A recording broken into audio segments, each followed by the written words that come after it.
అప్పుల బాధలు వెంటాడుతున్నాయా? అయితే 6 JVR వారి జాతిరత్నాలు ధరించండి. Hello viewers, welcome to our channel. నేను మీ యాంకర్ రేవిక. సో మనం మార్నింగ్ నుంచి కూడా ఒక న్యూస్ అయితే వింటూ ఉన్నాము. బీరాంగూడలో జరిగినటువంటి దారుణ సంఘటన. సో అసలు మొత్తానికి అయితే ఇప్పుడు ఎవరిది తప్పు అనే కోణంలో కూడా దర్యాప్తు జరగడం స్టార్ట్ అయిపోయింది.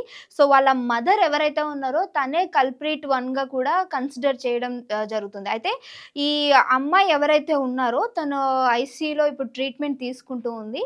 బట్ అబ్బాయి చనిపోవడం అదైతే చాలా బాధాకరమైన విషయం.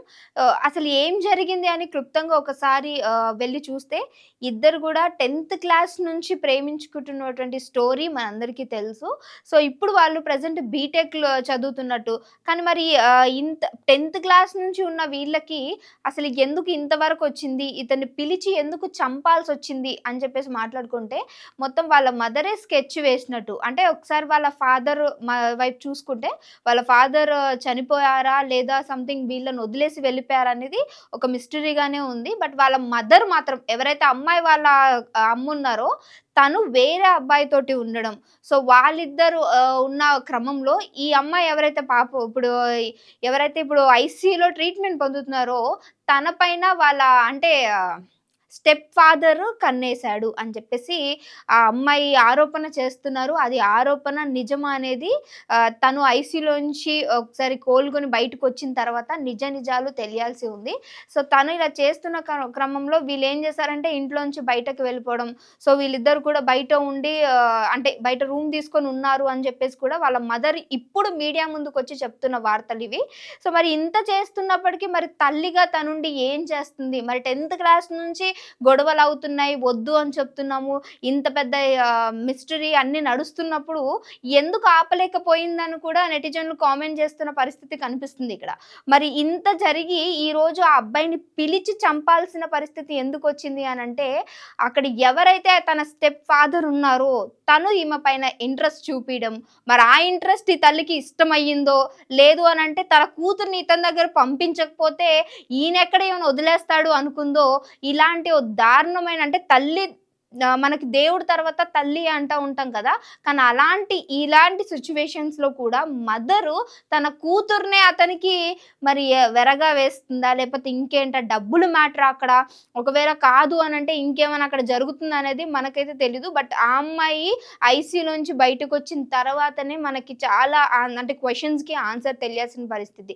సో ఒక్కసారి ఏం జరిగిందని సీన్ రిపీట్ చేసుకుంటే, సో చాలా రోజుల తర్వాత వీళ్ళని ఇంటికి పిలవడము, ఒకసారి మాట్లాడదాము అని చెప్పేసి కొన్ని పరిస్థితులు అక్కడ జరిగిన తర్వాత ఎవరైతే అబ్బాయి ఉన్నాడో వాళ్ళకి మదర్ ఇంకా ఫాదర్ లేకపోతే వాళ్ళ పెదనాన్న దగ్గర తిను ఉంటున్న పరిస్థితి. సో వాళ్ళని ఒకసారి రమ్మను మాట్లాడదామని చెప్తే, వీళ్ళతో ఎందుకు అని ఫస్ట్ నేనెళ్ళి మాట్లాడొస్తానని ఎవరైతే ఇప్పుడు చనిపోయిన అబ్బాయి ఉన్నాడో వాళ్ళ మమ్మీ వాళ్ళు పిలిచినప్పుడు అక్కడికి వెళ్తే ఆల్రెడీ పాపం ఈ అమ్మాయిని కొట్టడము, అంటే మీ అందరికీ తెలిసిన విషయమే. సో ఈ అమ్మాయి ప్రెగ్నెన్సీతో ఉంది.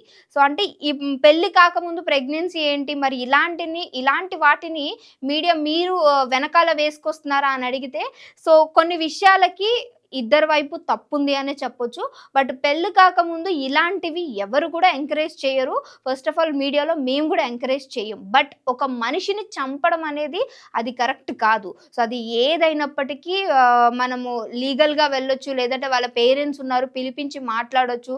సో వీళ్ళు 10th క్లాస్ నుంచి లవ్ చేసుకున్నప్పటి నుంచి కూడా వాళ్ళ మదర్ మరి ఎక్కడ కలిసారు అంటే, ఆమె చెప్తున్న ఒకటే ఒక రీజనే, అంటే ఒకటి ఏంటి అంటే వాళ్ళు పార్క్‌లో కలిసారు, సెక్షువల్‌గా కలిసారు. ఎందుకనంటే వీళ్ళు 10థ్‌లో ఉన్నప్పుడు వీళ్ళు ఇంకా మేజర్స్ కాదు.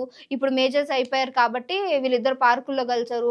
అక్కడే ఇదంతా చేశారు. అందుకని మా అమ్మాయికి ప్రెగ్నెన్సీ వచ్చింది. సో ఇది చాలా సెన్సిబుల్ క్వెషన్. అంటే సెన్సిబుల్‌గా మాట్లాడుతుందని అనుకోవచ్చు. అంటే అన్నీ తెలిసి సైలెంట్‌గా ఉన్నారు. మరి ఈరోజు ఆ అమ్మాయికి స్టెప్ ఫాదర్ వల్ల ఏమన్నా అనిపించి ఇది చేశారా? లేదు అంటే ఈమెకి ఇంకేమన్నా సంబంధాలు రావడము, అది వీళ్ళకి నచ్చడము, సో ఇలాంటివి ఏమన్నా ఇక్కడ కథలు నడుస్తున్నాయా అనేది కూడా మనకు తెలీదు. ఏదేమైనప్పటికీ ఒక ప్రాణాన్ని తీసే రైట్ మనెవ్వరికీ లేదు. నేను ఎప్పుడు కూడా ఒకటే చెప్తాను, అమ్మాయిల విషయంలో అబ్బాయిలు ఏదైనా చేస్తున్నారు, ఇలా చంపేయడం ఇలాంటివన్నీ జరుగుతున్నాయి అనంటే అది కేవలం మనం అబ్బాయిల మిస్టేక్‌గానే చూస్తాము. బట్ ఒక తల్లిగా, ఒక ఆడదానిగా ఉండి తన కూతురి జీవితాన్ని ఈరోజు నాశనం చేసింది అంటే, ఇలాంటి వాళ్ళ గురించి మాట్లాడాలంటే నిజంగా మాటలు గూడా రావట్లేదు. ఏం తిట్టినా, ఏమన్నా ఆహ్, అంటే మన నోరు వేస్ట్ తప్ప ఎంతకి మారరు అనే ఒక పదం వాడతా ఉంటాం కదా! మనిషికో మాట, గొడ్డుకో దెబ్బ అంటారు కదా! సో, ఇలాంటి వాళ్ళు అలాంటి కేటగిరీకి చెందుతారనమాట. సో, ఎంతకైనప్పుడు పాపం ఆ అమ్మాయిని ఇప్పుడు అంతలా హింసించి, బాధించి ఈరోజు ఐసీయూలో ఉన్నప్పటికీ తన భర్తని అంటే ఇక పెళ్లి చేసుకోకపోయినా ఇప్పుడు ప్రెగ్నెన్సీ వచ్చిందంటే సమాజం మనల్ని అలానే చూస్తది. ఎందుకంటే ఎవరు ఒప్పుకోవట్లేదు గదా! ఒకవేళ మనం సెక్షువల్‌గా కలిస్తే మేబీ వీళ్ళందరూ ఒప్పుకుంటారేమో అని జెప్పేసి చేసుండొచ్చు. కానీ ఎంత చేసినా నువ్వు వాళ్ళని వెనకాలేసుకొస్తున్నావమ్మా. సో, ఎందుకంటే నువ్వు గూడా ఒక ఆడదానివే గాబట్టి నీకు కూడా ఇలాంటి ఏమైనా లింకులున్నాయా అని కింద బ్యాడ్ కామెంట్స్ చేసేవాళ్ళు కూడా ఉంటారు. సో, మనం ఇప్పుడు ఒక పెళ్లి చేస్తున్నాము అనంటే అన్నీ చూస్తాము ఆచితూచి వెనకాల 7 తరాలు, ఇటు తరాలు అన్నీ చూసి ఇంటి పక్కల అన్నీ గ్రహించుకొని చాలా అంగరంగ వైభవంగా పెళ్లి చేసినప్పటికీ అక్కడ జరిగేవి గూడా ఇవే గదా!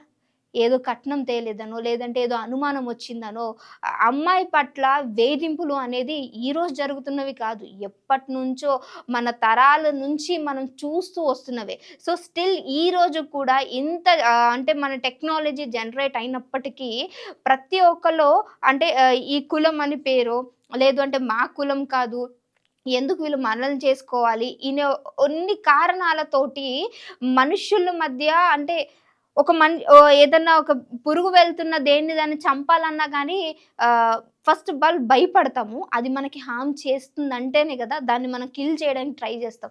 అలాంటిది ఒక మనిషిని కొట్టి అంత క్రూరంగా చంపుతున్నారు అనంటే ఫస్ట్ ఆఫ్ ఆల్ వీళ్ళకి మెంటల్ సిట్యుయేషన్ కరెక్ట్‌గా లేదు. అంటే వీళ్ళ మెంటల్ స్టేటస్ సరిగ్గా లేదు అని అనుకోవచ్చు. సో, ఆళ్ళని తీసుకెళ్ళి ఫస్ట్ ఎవరైతే ఇద్దరున్నారో అబ్బాయిని అంత కొట్టి చంపారో ఫస్ట్ ఆళ్ళిద్దరిని తీసుకెళ్ళి మెంటల్ హాస్పిటల్ ఏసిన తర్వాత లైఫ్ లాంగ్ వాళ్ళకి జైలు శిక్ష వేస్తారా? ఏం వేస్తారా? అనేది చూడలేము. ఎందుకనంటే వాళ్ళ మెంటల్ స్టేటస్ ఎలా ఉంది అనేది కూడా అర్థం కావట్లేదు. రేపొద్దున ఆ అమ్మాయికి కూడా థ్రెడ్ ఉండొచ్చు. అంటే వీళ్ళు ఎందుకనంటే ఇప్పుడు ఎన్ని రేప్ కేసెస్ జరుగుతున్నాయి, ఎన్ని మర్డర్స్ జరుగుతున్నాయి. ఎప్పుడో తీసుకెళ్తారు, కొన్ని సంవత్సరాల తర్వాత వదిలేస్తారు. ఆ తర్వాత కూడా వీళ్ళకి అదే కక్ష, అదే కోపం వీళ్ళ మీద ఉండి మళ్ళీ ఆ అమ్మాయిని ఏం చెయ్యరు అనే గ్యారంటీ కూడా లేదు కదా! మరి ఇప్పుడు ఆ అమ్మాయి ప్రెగ్నెన్సీతో ఉంది. రేపొద్దున ఒక పాపకో, బాబుకో బర్త్ ఇస్తే ఆ ఫాదర్ ఎవరు అని చెప్పేసి అమ్మాయిని అడుగుతారు. ఇలాంటివన్నీ కూడా ఇప్పుడున్న పేరెంట్స్ ఎందుకు ఆలోచించట్లా?